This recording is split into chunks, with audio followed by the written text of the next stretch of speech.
상장일이 4월 22일 3,906원 190만 주죠. 4월 20일이면 이때입니다. 이때 190만 주가 주식으로 바뀌었는데요. 그런데 보통 이렇게 전환 청구가 행사된다고 하면 대부분 악재로 인식이 됩니다. 왜냐하면 주주 가치가 훼손되기도 하고, 또 보시면 1,906원이잖아요. 4월 20일이면 이때입니다. 8,765원.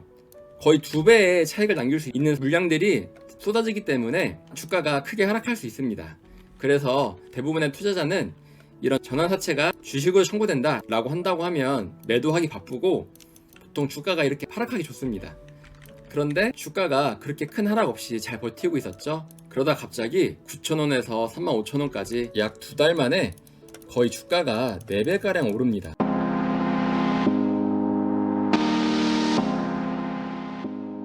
안녕하세요. 올바른 투자를 지향하는 올트입니다. 작전주의에서 빠질 수 없는 것이 바로 이 전환사채입니다. 전환사채라는 말은 주식으로 전환할 권리가 있는 사채를 말합니다. 이 전환사채를 발행하게 되면 기업에서는 이제 부채가 증가하는 것입니다. 그러나 이 전환사채를 가져간 대상자가 그 사채들을 모두 주식으로 전환한다. 이걸 우리가 전환청구권이라고 합니다. 이 전환청구권을 행사하게 되면 어떻게 되느냐? 이 기업의 부채가 모두 없어지게 됩니다. 그래서 이 전환청구권을 행사하면 기업의 입장에서는 부채가 감소돼서 재무구조가 안정되고, 전환청구권을 행사하게 되면 전환사채를 인수한 대상자는 이 주식을 이제 시장에 내다 팔아서 그 차익을 실현합니다. 전환사채를 가져간 대상자는 주식이 어쨌든 주가가 올라야 나중에 이것을 주식으로 전환해서 차익을 남기게 되는 구조인데, 문제는 바로 리픽싱 조항입니다. 리픽싱 조항이 뭐냐? 주가가 하락하면 그 하락한 주가로 전환가액을 조정합니다. 이게 무슨 말이냐? 전환사채를 발행할 때 50억의 사채를 발행했어요. 당시 전환가액이 5,000원이었다면 100만 주의 주식으로 전환할 수 있습니다. 그런데 주가가 하락합니다. 주가가 하락하면 전환가액을 그 주가에 맞게 조정을 합니다. 주가가 하락하면서 전환가액이 한 2,500원으로 조정이 됐습니다. 그러면 금액은 동일하기 때문에 나중에 주식으로 전환할 수 있는 물량은 더욱 커지게 됩니다. 즉 원래는 100만 주였는데 이렇게 200만 주로 늘어나게 되는 것입니다. 한마디로 이 전환사채를 인수하는 사람들은 주가가 떨어져도 그냥 그에 맞춰서 전환가액을 조정하면 되기 때문에 전혀 손해볼 게 없습니다. 또한 주가가 하락하면 하락할수록 자신들이 보유할 수 있는 주식 물량은 더 늘어나는 것입니다. 실제 전환사채권을 발행한 공시를 보면서 이해해 보도록 하겠습니다. 자, 보면 12회차 무기명시 이권부 무보증 3호 전환사채 200억이죠. 200억을 운영자금으로 빌렸습니다. 그런데 보면은 표면 이자율 0%, 표면 이자율은 이렇게 분기마다 받는 게 표면 이자율이고, 자, 만기 이자율은 만기가 도래했을 때 그럼 받을 수 있는 이자겠죠. 그런데 보시면 표면 이자율도 0%, 만기 이자율도 0%. 즉 무슨 말이냐면 이 전환사채를 가져간 사람들은 이 사채를 통해서 이자를 받겠다는 게 아닙니다. 주식으로 전환해서 그 차익을 누리겠다는 그런 의지를 우리가 엿볼 수 있습니다. 보면은 전환가액이 3,363원입니다. 이제 전환가액 조정에 관한 사항, 즉 아까 말씀드렸던 리픽싱 조항을 이제 보겠습니다. 자, 리픽싱 조항을 보니까 3개월이 되는 날마다 전환가액을 조정하겠다라고 하고 있습니다. 즉 주가가 하락하고 있습니다. 주가가 하락하면 그에 맞춰서 리픽싱이 들어가는데 3개월이 지났는데 주가가 더 하락을 했습니다. 그럼 여기 이 금액에 맞춰서 리픽싱을 또 하는 겁니다. 자, 여기에 보시면 새로운 전환 가격은 발행 당시 가격의 70% 이상으로 한다라고 되어 있는데, 이거는 되게 양호한 편입니다.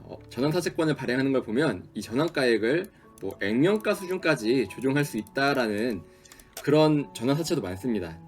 액면가라고 하면 거의 500원 또는 200원까지도 조정이 가능하다는 그런 조항들을 달아놓은 전환사채가 많은데요. 그럼 이 말은 무슨 말이냐? 주가가 3,000원이었는데 계속 하락해서 전환가액을 500원 또는 200원으로 조정한다고 하면 이 전환사채를 인수해간 사람들은 그만큼 주식으로 전환할 수 있는 권리가 엄청나게 늘어나는 것입니다. 자, 그럼 이어서 보겠습니다. 그래서 12회차 같은 경우는 2016년 11월 8일 아까 전환가액 3,363원에 이런 전환사채를 발행했는데요. 전환가액 검색해보니까 전환가액이 막 조정이 되고 있죠. 16회차, 17회차, 18회차 계속 조정이 되고 있는데, 아까 봤던 12회차 역시 3,363원에서 3,211원으로 전환사채를 발행하자마자 3개월 후에 이렇게 리픽싱을 한 것을 알 수 있습니다. 원래는 주식수가 594만 7071주였는데 이런 리픽싱을 통해서 주식으로 전환할 수 있는 주식수는 622만 8589주로 늘어났습니다. 3개월이 되는 날마다 이렇게 리픽싱을 통해 전환가액을 조정하고 전환할 수 있는 주식도 늘어나는 것입니다. 보면은 21회차 전환사채도 4,306원에서 3,906원으로 전환가액을 조정하면서 580만 5,852주가 640만 409주 이렇게 전환할 수 있는 주식이 늘어났습니다. 21회차도 보시면 250억인데 표면 이자율이 0%, 만기 이자율이 1%밖에 안 됩니다. 그러다가 이제 전환 청구를 하겠죠. 주식으로 전환을 합니다. 12회차 같은 경우는 2018년 1월 2일부터 3일, 25일, 7월 31일 계속 주식으로 전환을 하고 있습니다. 거의 1년에 걸쳐서 주식으로 전환을 하고 있습니다. 당시 가격을 보면 3,211원, 원래 3,363원이었는데 3,211원으로 조정을 해서 주식으로 전환을 하고 있죠. 당시 차트를 보면 이 부분에서 주식으로 계속 전환을 하는 것을 볼 수 있습니다. 그러고 나서 주가가 갑자기 급등을 했습니다. 어디선가 팔았겠죠. 또 그 이후에도 보시면 19년 5월부터는 21회차 전환사채가 주식으로 또 계속 청구되고 있습니다. 2019년 5월에 주로 집중됐는데요. 19년 5월이면 이때쯤이네요. 여기서 주식으로 열심히 전환하고 있습니다. 또 이후에도 2020년 4월 8일 이때도 주식으로 전환을 했죠. 4월 22일에 상장됐고 이제 주식으로 전환할 수 있는 전환사채는 이제 거의 남지 않았습니다. 상장일이 4월 22일 3,906원 190만 주죠. 4월 20일이면 이때입니다. 이때 190만 주가 주식으로 바뀌었는데요. 그런데 보통 이렇게 전환 청구가 행사된다고 하면 대부분 악재로 인식이 됩니다. 왜냐하면 주주 가치가 훼손되기도 하고 또 보시면 1906원이잖아요. 4월 20일이면 이때입니다. 8765원. 거의 2배의 차익을 남길 수 있는 물량들이 쏟아지기 때문에 주가가 크게 하락할 수 있습니다. 그래서 대부분의 투자자는 이런 전환사채가 주식으로 청구된다 라고 한다고 하면 매도하기 바쁘고 보통 주가가 이렇게 하락하기 좋습니다. 그런데 주가가 그렇게 큰 하락 없이 잘 버티고 있었죠. 그러다 갑자기 9,000원에서 35,000원까지 약 2달 만에 거의 주가가 4배가량 오릅니다. 이때 상장되었던 주식들은 팔리지 않은 것으로 보입니다. 왜냐하면 거래량도 적고 전환사채가 나온다는 공시가 있었음에도 불구하고 주가가 크게 떨어지지 않았기 때문입니다. 그래서 이 주식을 청구한 사람들은 여기나 여기 이런 데서 팔고 떠났을 수가 있습니다. 아니면 애초에 여기서 주식으로 청구했던 사람들이 여기서 안 팔고 기다렸다가 여기서 팔았을 수도 있습니다. 물론 이것은 개인적인 생각이긴 합니다. 그러나 전환사채에 대해서 조금이라도 아는 사람들은 이 전환사채가 얼마나 악재인지 아실 겁니다. 보통은 이 전환사채가 쏟아진다고 하면 주가가 막 떨어지기 일쑤입니다. 왜냐하면 이 전환사채들은 대부분 자기들 전환가액보다 더 높은 주가에서 주식으로 전환하기도 하고 물량도 많기 때문에 그 매도 물량을 다 소화하려면 주가가 당연히 떨어질 확률이 큰 것입니다. 그런데 이렇게 전환사채가 청구되었는데 주가가 안 떨어지고 버티다가 갑자기 주가가 급등을 한다. 보통 작전주에서 많이 써먹습니다. 자, 이 종목 보세요. 3,500만 주 2021년 2월 2일에 3,500만 주라고 하는 주식이 청구됐습니다. 전환가액은 200원이죠.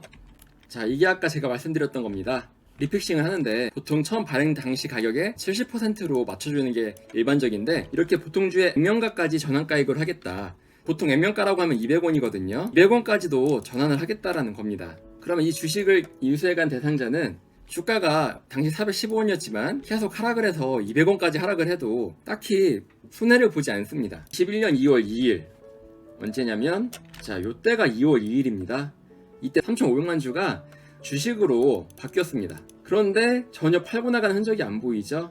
주식으로 청구되자마자 갑자기 코로나19 백신하고 엮이면서 주가가 5배가 오릅니다. 이후 쭉 흥보를 하다가 한 번 더 주가가 급등을 하죠.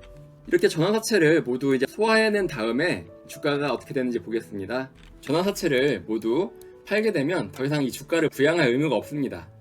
그러면 이 주식을 매수할 대상이 없기 때문에 주가가 우하향하게 되는 것입니다.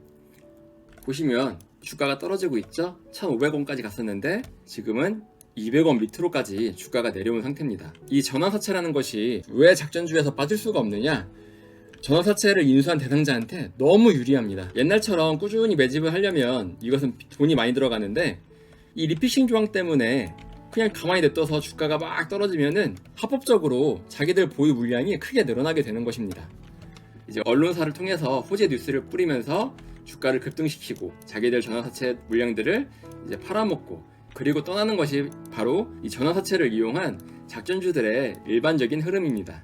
이런 작전주에 대해서 더 알고 싶은 투자자는 이어서 나오는 영상을 참고하시면 많은 도움이 될 것입니다.